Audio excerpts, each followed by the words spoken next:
निफाड तालुका युवक काँग्रेस, निफाड शहर काँग्रेस यांच्या वतीने आज विविध समस्यांच्या विरोधात आणि केंद्र सरकार राज्य सरकारच्या धोरणांच्या विरोधात आज धरणे आंदोलन या ठिकाणी निफाड तहसील कार्यालयासमोर आम्ही आज केले आहे। मुख्य विषय असा आहे की 2014ला त्यापूर्वीच्या सरकारने काहीच केलं नाही असं प्रतिमा निर्माण केली, असं चित्र निर्माण केलं आणि त्या चित्राच्या आधारे आम्ही आजचे दिन आणणार आहोत। आम्हाला डिझेल 35 रुपये आणि पेट्रोल 50 रुपये मिळेल, गॅस टाकी 250 रुपये मिळेल, प्रत्येकाच्या खात्यात 15 लाख रुपये येईल आणि मोदी साहेब भाषणात सांगत होते की सबसे पहला काम मैं किसान की कर्ज माफी का करूंगा। यूट्यूब वर व्हिडिओ अवेलेबल आहे। सबसे पहला काम मैं किसान के कर्ज माफी का करूंगा असं 2014ला सत्तेत येण्या अगोदर खूप सारे चॉकलेट आपल्याला देशवासियांना त्यांनी दिले होते। पण नंतर जसं जसं आज आता 12 वर्ष झाले या सरकारला, आजही मोदी सरकार किंवा मोदी स्वतः त्यांचे मंत्री हे बोलताना सांगतात काँग्रेसने असं केलं, नेहरूंनी असं केलं। नेहरूंचं कर्तृत्व खूप मोठं होतं।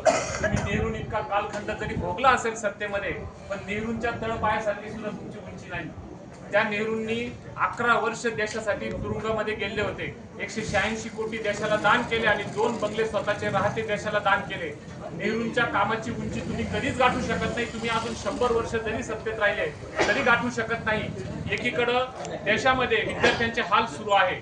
नीट सारखा जो पेपर असतो ज्याची तयारी विद्यार्थ्यांना करायला कित्येक महिने लागतात, रात्रंदिवस जागरण करून विद्यार्थी आणि विद्यार्थ्यांच्या पालकांचा खर्च मोठ्या प्रमाणात होतो आणि अशी दिलेली परीक्षा या सरकारच्या भ्रष्ट कारभारामुळे, आणि हे सरकार खऱ्या अर्थाने आमच्या हर्षवर्धन सपकाळ साहेबांनी जो शब्द वापरला तो दलिंदर, हा शब्द एकदम बरोबर आहे।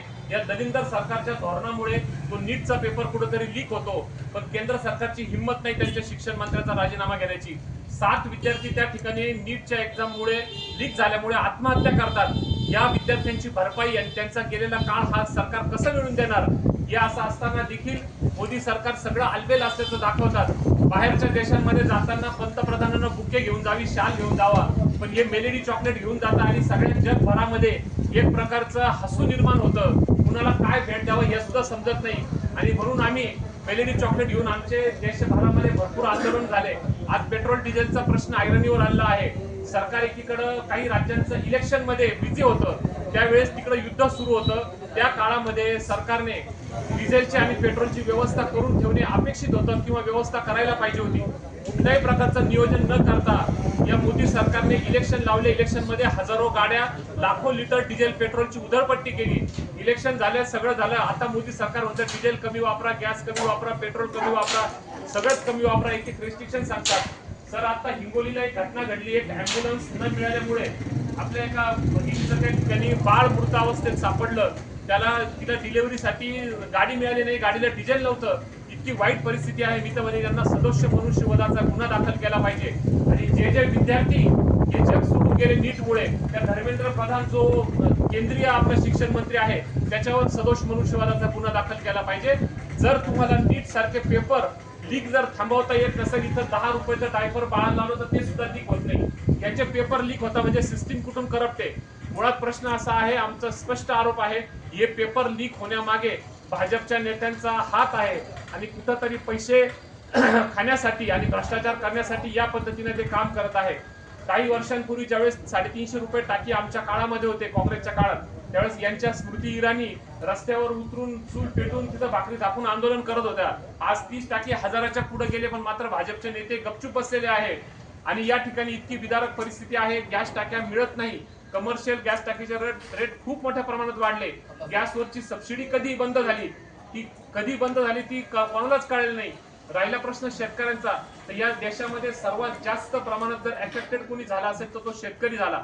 शेतकऱ्यांची परिस्थिती खराब झाली, शेतीमालाला बाजारभाव राहिले नाही, खतांचे दर रोज वाढत आहे, डुप्लिकेट खतं असतील, डुप्लिकेट बियाणं असतील, दुष्काळाचा निधी मिळत नाही, पीक विम्यासारखा प्रश्न आहे। सरकारने पळवाटा काढून पीक विम्याचे सगळे निकष बदलून त्या ठिकाणी शेतकऱ्याला पैसे कसे मिळणार नाही अशी व्यवस्था केली। मुळात प्रश्न असा आहे की हे मोदी सरकारच्या काळामध्ये सगळं काही विकण्याचं काम यांचं सुरू आहे। आता आपण निकोबार बचावचं जे आंदोलन राहुल गांधी घेत आहेत ते सुद्धा फार मोठा गंभीर प्रश्न आहे। जवळजवळ 2.25 कोटी रुपयांची कत्तल करून त्यांना निकोबारचं जे आयलंड आहे, जे बेट आहे, ते डेव्हलपमेंट करण्यासाठी अदानी अंबानीला द्यायचं आहे। एवढा मोठा घाट ते घालत आहे। माझी तुमच्या माध्यमातून सगळ्यांना विनंती आहे की आपल्याकडे आता यांना विरोध केल्याशिवाय पर्याय नाही. आपल्याला आता ह्या सर्व गोष्टींचा यांना विरोध करावा लागेल आणि निश्चितच या सर्व समस्यांच्या विरोधात आणि केंद्र सरकार राज्य सरकारच्या धोरणांच्या विरोधात काँग्रेस पक्ष सदैव शेतकऱ्यांच्या आणि सामान्य जनतेच्या पाठीमागे उभा राहील आणि निश्चितच जेव्हा जेव्हा वेळ पडेल त्यावेळेस रस्त्यावर उतरू, आंदोलन करू. आमच्यावर गुन्हे दाखल झाले, आम्हाला अटक झाली, आम्हाला काही फरक पडत नाही, पण जनतेसाठी काम करण्यासाठी काँग्रेस पक्ष हा कटिबद्ध आहे एवढं आश्वासन आज मी देतो. धन्यवाद.